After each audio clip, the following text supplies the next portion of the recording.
We're building. I don't have the key. I'm not building it. The builders are building it. Come on. So why are we doing this? Well, we need a bigger office as Liberate IT grows.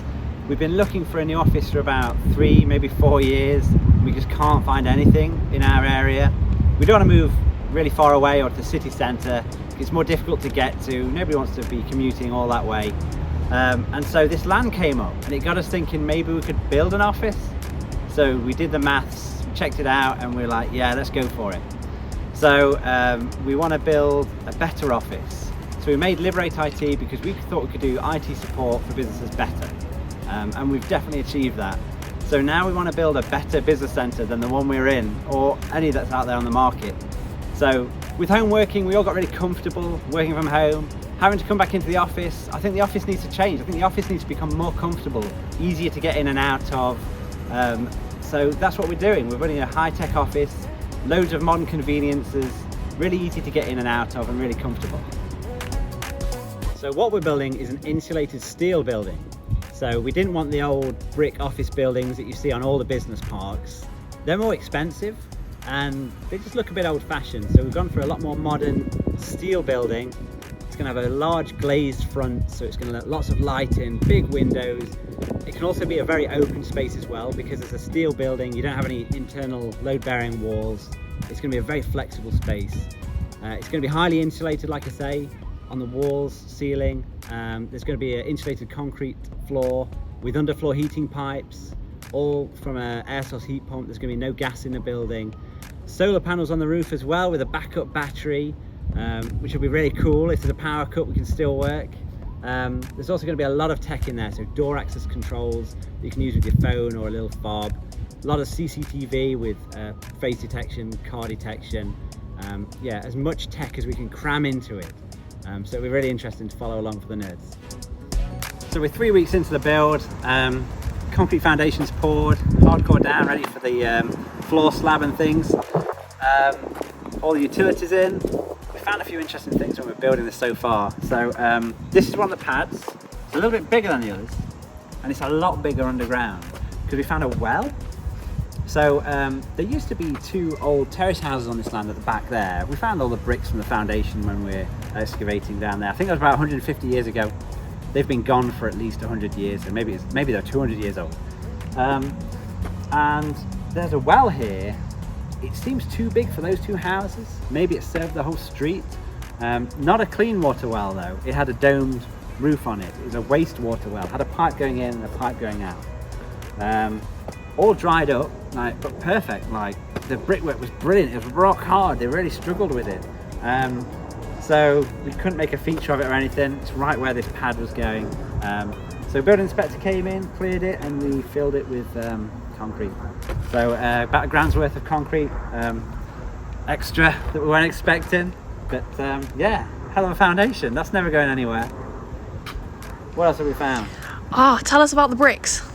Oh, fancy bricks. Yes. Yeah, I mean, to be honest, it's a bit disappointing. We were hoping to find like treasure, but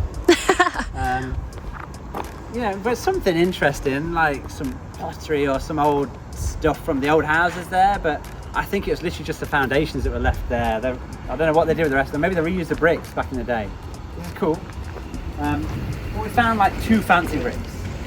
So, 3, sorry. So they found another one. So that was a bit messed up. That was a bit messed up. But this is pretty good condition. So if anybody has a matching one or wants this, then yeah, let us know. £50 a brick. £50 a brick. No, you can have that. You can have it. It's just, I can't just put that in a skip. It's too nice. It is too nice. Somebody put some effort into that. It's very beautiful. You can see the existing drains that we're connecting up there as well. So that was all buried. So we've cleaned that up, checked it all out, and this is the manhole in the back corner there that we've hooked into. So that was a massive win, saving us 10 grand. It was going to cost us to hook up to 7 Trent sewers.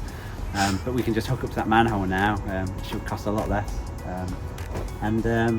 Yeah, so let me walk you around the building. So this is the entrance. This is going to be the glazed front, so about 4.3 meters glazed entrance, double height.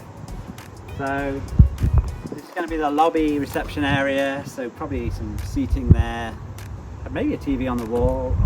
You know, we can put some Liberate IT footage on there from the Liberate IT YouTube channel. Like and subscribe. Like and subscribe. hit the bell icon. There's going to be a breakfast bar here, so a little coffee bar, so that'll be nice. As you walk in, you can have your breakfast here, have a coffee. It's going to be really comfort in mind when we've built this building. Then we'll have the stairs going to upstairs, and this section here, so there's obviously going to be the steel columns on these pads here, which kind of divides the building into thirds. Against that steel column, we're going to have a big wall down there, and this will be the main corridor. It'll go back to the fire exit at the back. Then you've got the stairs. It's the second floor, about there. Disabled toilet, and then a small meeting room, and then the plant room. So all the utilities, everything's on the right hand side here. Yeah, plant room, hopefully nice and comfortable for the electrician to work in and do a nice job. And then that space, this 2/3 of the building are going to be the office space. So ground floor, we're not sure how it's going to be laid out yet. You've obviously got 2 pillars there that kind of naturally cut it into thirds or sixths. But if somebody comes in and wants the whole ground floor, 30 people working in this space easily, nice and comfortably, then yeah, we won't cut it up at all. We'll just have one big office space. Might end up with a few meeting rooms or something at the back, where there's not much of a view out the window, but it is still nice and light. Maybe you know, cut this into some smaller rooms for hot desking. It's whatever the demand wants. So this is going to be very flexible kind of space. Going upstairs, obviously similar layout, all the utilities there. Apart from we're going to have no plant room obviously upstairs. There's going to be a smaller office at the back corner there. That'll be about 4 meters by 4 meters. I think 4.5 meters by 4.5 meters, something like that. So that's good for about 3-4 people to work in. Nice small office there, nice view, upper floor. And then this side is going to be cut in 2. We're having a front office. This is Liberate IT. Hopefully have like a glass wall here so we can kind of see the entrance room. A bit more lighting as well. But there's going to be big windows in the front and the back, letting all the light in. Probably have a little build room, meeting room inside our room. And then that might be reflected again in this rear room if anybody wants it.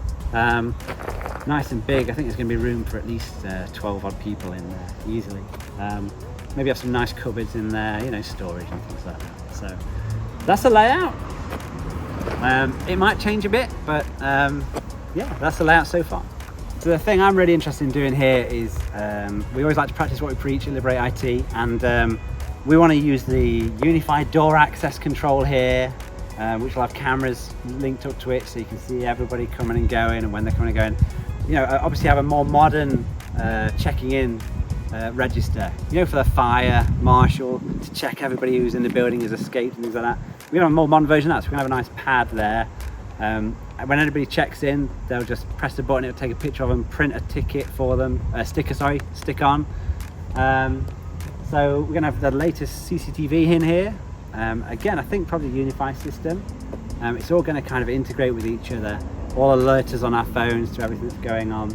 Door access inside the building as well. A hell of a lot of cameras around it as well. So I think we expect about 14 CCTV cameras. Awesome Wi-Fi. Might even be able to project our Wi-Fi down to Tesco and just flood the whole area with Liberate IT Wi-Fi. No, we won't do that. We won't do that. That's bad practice. We won't disturb everyone else's Wi-Fi. But yeah, you know, an electric gate. We want to make it as secure and safe as possible for the tenants in here and for ourselves, for when we're locking up and opening, and convenient. You know, nobody likes doing the opening and closing at the end of every day and start of every day. So we're going to have hopefully electric automated gates.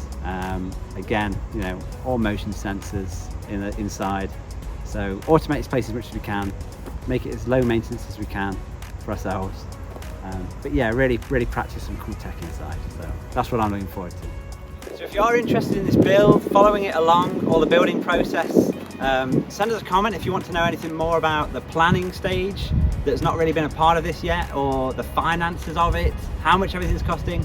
We're really happy to be completely open on it all. It's what we've done with Liberate IT, and that's worked. So send us a comment if you want any other videos or any other details about anything else we're building here.